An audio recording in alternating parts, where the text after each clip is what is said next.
Boutique Bijou d'or Mossi Elengi. Boutique Bijou d'or Mossi. Voilà, couleur riche. Boutique Bijou d'or Mossi. Voilà, couleur riche. Boutique Bijou d'or. Boutique Bijou d'or Mossi Elengi. Bonsoir, bonjour na mutu nyonso oyo akozwa occasion ya kolanda video na biso na mokolo lelo. Ngande na bino ya mwasi na kombo ya Bijou d'or. Mama Bijou d'or na uye mikolo na uti kotiela bino mwa video moko. Pona kotalisa bino bandeko ube babone ya Mama Bijou. Kotalisa bino ba risque nini oyo ezalaka na musala ya bilanga.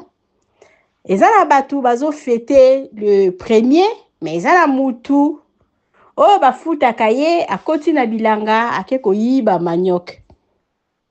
Nzambe alalaka te bakangi ye, babotolaki ye manioc wana, bakangaki ye babotoli ye marchandise me ye moko akimaki. Marchandise oyo babotolaki yango wana, nazotiela bino video, botala mwa fufu ebimi, fufu kitoko, fufu moko ya pembe. Tozalaki décider to sala yango kaka parce que moyen ya koteka yango bongo be ya kolia yango bongo ezate basala yango fufu. Parce que bilanga mobimba kala mingi te tozo sala campagne ya kobimisa manioc et puis ko sala fufu parce que manioc na biso banda tolona ezokende déjà na décembre salaki une année. Donc, ils ont une année, donc il y a 13 mois. Donc, tokolongola yango kala mingi te parce que dire na yango ou bien délai na yango esi ekoki. Mais yende a précipité biso kaka pona koyiba avant kolongola manioc na se ya mabele o bapesi ye ata permission te. Bande kwa bilanga bazomona pasi to lembate to tiaka ka molende. Mama Bijou alobi kokuta na bato ya malamu, kokuta na bato ya mitema pio, ezala na makasi na biso te ezaka ka Nzambe. Nzambe soki apesi yo bato ya malamu, esika nyonso tu en tout cas okomona clair. Mais soki apesi yo bato ya mabe, bato ya mitema moto, bato batala kaka bango, okozala toujours na ba problème. Mais ndeko wana aza perdant parce que a patientaki kovanda campagne ya fufu boya alingaka za na ba pourcentage na ye par sac. Poye mto bandeko kenge la ferme. Bomoni ndenge satana akote la kabatu. Siko ba akoloba nini. Ba lokai na famille na bango pressé na vie eza malamu te. Donc a raté nzoko likolo kaka ya mwa likelele. Na mokili bandeko tozala ka pressé te. To tambolisa vie na biso malembe patience epe ya kabalobi patience paye. Donc biso ba Mama Bijou tozala na patience makasi na vie. Yango tozomona ke nzamba zotia loboko parce que patience eza ebele. Kotala ba video na biso Mama Bijou alobi toza na auberge na biso o eza la matonge na Irebu A37 olingo kele na yo congé na kin. Mama Bijou alobi contacter ye. Donc zela sokotali mwa ba video na biso tozosala tozotiela bino pour kotala ndenge bazosala manioc. Et puis au patienter au mona na suka kuna ba publicité ya auberge na biso. Mama Bijou alobi mutokolia ka na mutoki na ye. Benga Mama Bijou c'est la réservation à place na yo au kozala jamais d'ici ba chambre na biso bandi à partir ya $15 et puis koko matina ba appartement ya ba $30 appartement ya ba $40 toza nango. Donc biluka Mama Bijou benga Mama Bijou c'est la réservation à place na yo au kozala jamais d'ici. Mama Bijou lobi epa na biso soko eko bumela ba priwana ekitara na yango kubanga te mbongo nyonso toza nango. Benga Mama Bijou bosolola ozwa place na o ya kolala okozala jamais d'ici na matonge na Irebu A37 toza na problème maïté toza na problème courant sécurité eza assurée ba appartement na biso ba chambre na biso ezali propre makasi parce que yemoko Mama Bijou avandi na mboka ya bapaya aumeli donc mboka ya bapaya et puis quel mboka o Mama Bijou avandaka.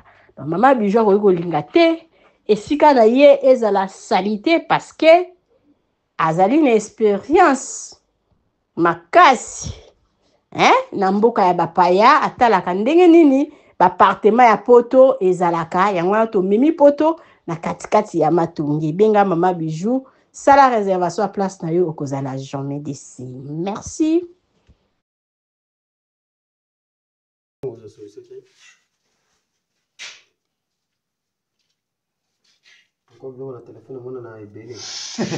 Isa pika ibeli.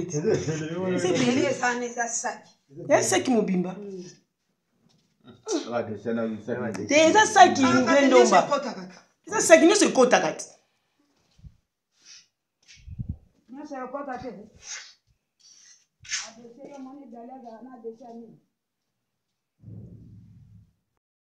Ngo diakira abebisi valere ngo te mama Yangoy oto tina mai yango zobo ya sali yangoy babeke ne soyez pas pressé ba wela bazanga pona biloko otala ekozala pembe makaka pona kaka arate na nzoko kaka pona likele ile fufongo iza pembe siko nde moi nde bima makasi janvier ba data moi elanga moketi février siko mabiso ba yende to bani mosala nde za malamu fomo sala penga e banda zomon ani ko zana ngobia ebeba te pembe ta musangota fufo ezala pembe makasi mais on a moni eko kasaki mobile quand pasola eko ko kapesa ki tikani ndam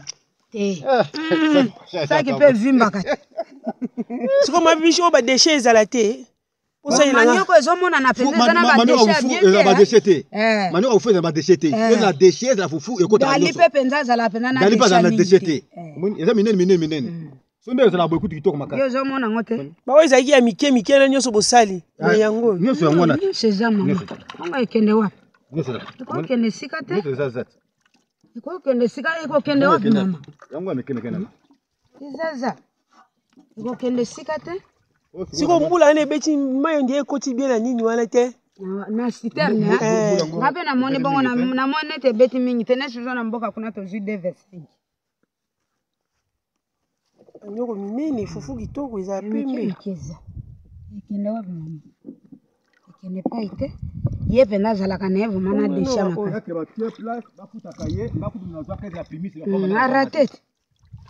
arate na ye arate na ye mama moko ali ye lobi abika zaka ndenge na ye mama moko ya ba ferme o ya siko onde eza na fo sukola ngo lisusu onika ngo nani nani nukati parce la bakata saki ale bodoni kale pour me pembe makasi ale bozo passer siko mabibi shilobi oza obligé au ke église te lobi atanga na te église na sokola kama nyo so elembi te ba so elembi ba so lobi ne za ba so lobi bon akele mani so bandi ko kata sali bien ye ngaba viendo mabenga inga pona likamwa chasi oyena ngo sali bien ndiro ngana lala kiawa lobi na kali na bimi na to na musala bon ayate suko yote na ndenge suko metela kana na sisa yete toki kinchasa wa ale za bisengo ya ye pasi ya yo itrango kitoko ete ni sio na acha sio makasi tia le suko misa ta mona bite suko za ndenge ni yakra za buzoba mingi diaka kola le kelele rata nzo kasi zala bongo kuna cheki palo ne kuna pala za hapo kola kuna za ni mafati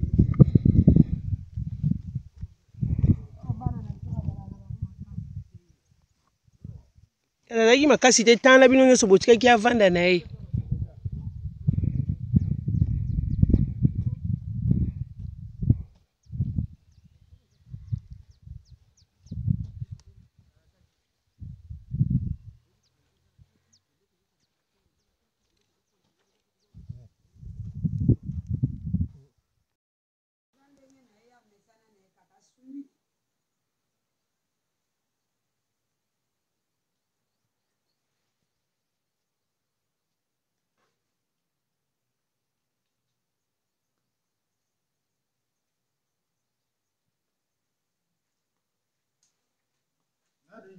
Oui, viens donc.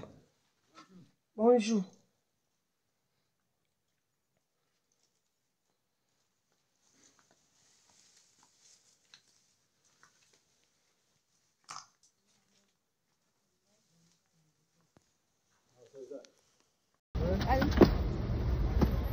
Italo-congolais, la Belgique, hein? Dans la Vitalo congolais. Ah, mais la Vitalo. Et Vitalo congolais, no mikata mwamba. Nazande. Papa, mais la Vitalo. Vitalo congolais. Congolais la muka kwanga mboka na yo, Oko somba na Belgique kwanga ene.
Bonsoir, bonsoir à la famille. Maman Bijou naye kaka ko présenter bino salon na biso ya sika na appartement oyo tobenga ka appartement numéro 1.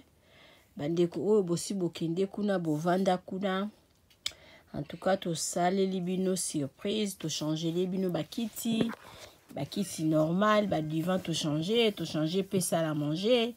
Et pas la biso de musala, donc musala ezokende nango malamu, mama Nadine umela otala salon na biso ndenge to changer bakiti, to changer les bino pe sala manger.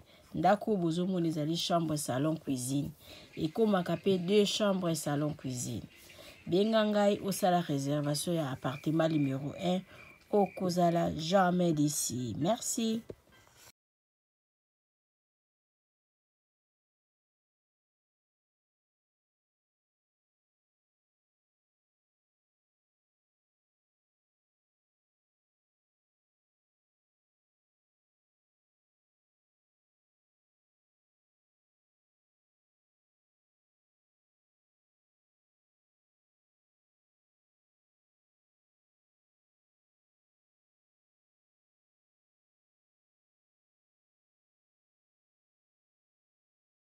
tozana ekebu bato minene bayaka bato bauta bapoto biloko kitoko ezawa awa tozana nyonso tosepelaka na matonge hôtel mama bijou tosepelaka mama bijou aza na baide ya malamu tosala makambo ya kitoko bato minene bazoya bapaya banini nyonso tu eza nango biso bakulu na bazalaka te toza kimia waka nde bozomona eza epa mwa ya poto tika dedika mama bijou toyambaka bato ya minene ya jete epuis mama bijou atiki biso te atie esu boutique atie boutique nyonso koluka ezali ezala parfum ezala dedora ezala masanga nyonso ezali chez mama bijou chez mama bijou soki oyi okolala kitoko eza te climatiseur courant wow nyonso ezali chez mama bijou otaka bato bauta bipai na bipai bayoseekuze mpo mama bijou mpo mama bijou kitoko wapi mpo mama bijou mwa ezali mama bijou bayo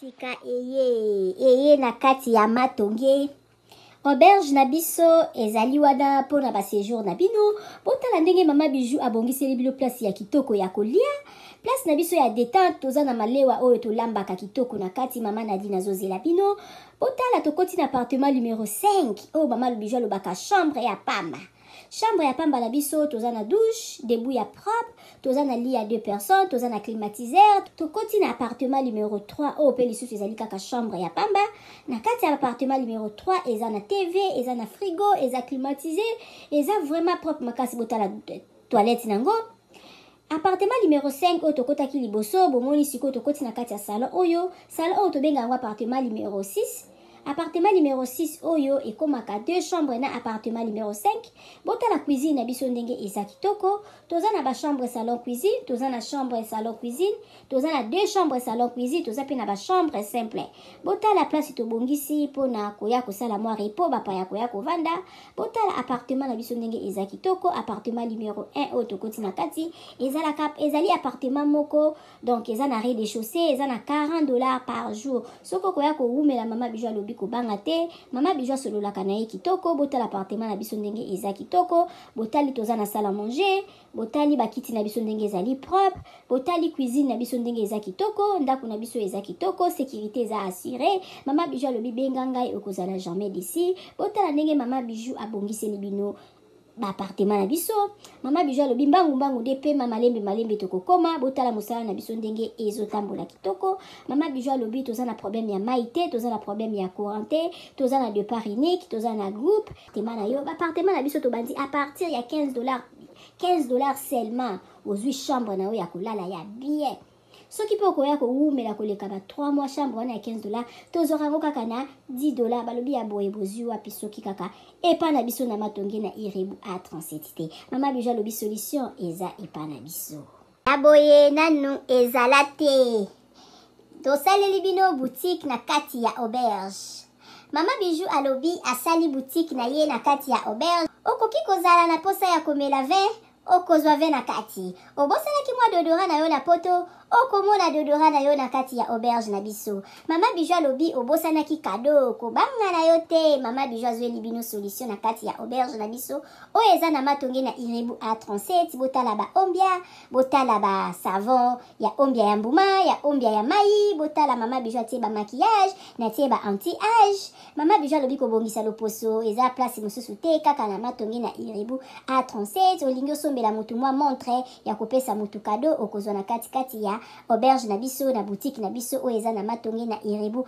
A37 mama bijou alobi biso nde makambo tala toza na ba maquillage toza na ba dentifrice okoki kobosana dentifrice na poto okozwa epa na biso tozali na ba papier mouchoir oyo ya original euti en direct na Allemagne botala toza même na ba bande hygiénique mama bijou alobi boutique na biso nde makambo boutique na biso eza na matonge na irebu A37 okoki kobosana na yo chargeur na yo na poto kobanga na yo te mama bijou atie tina ba chargeur mpona kocharger telefone mama bijou akanisi bino na nyonso toza na ba coton-tige toza na nyonso okoki kobosana eloko na poto kobanga te kaka place okolala place okosomba biloko epa na biso totekaka pirate te botala biloko na biso ndenge eza kitoko oza na posa kosala motu cadeau yo oza na poto contacter mama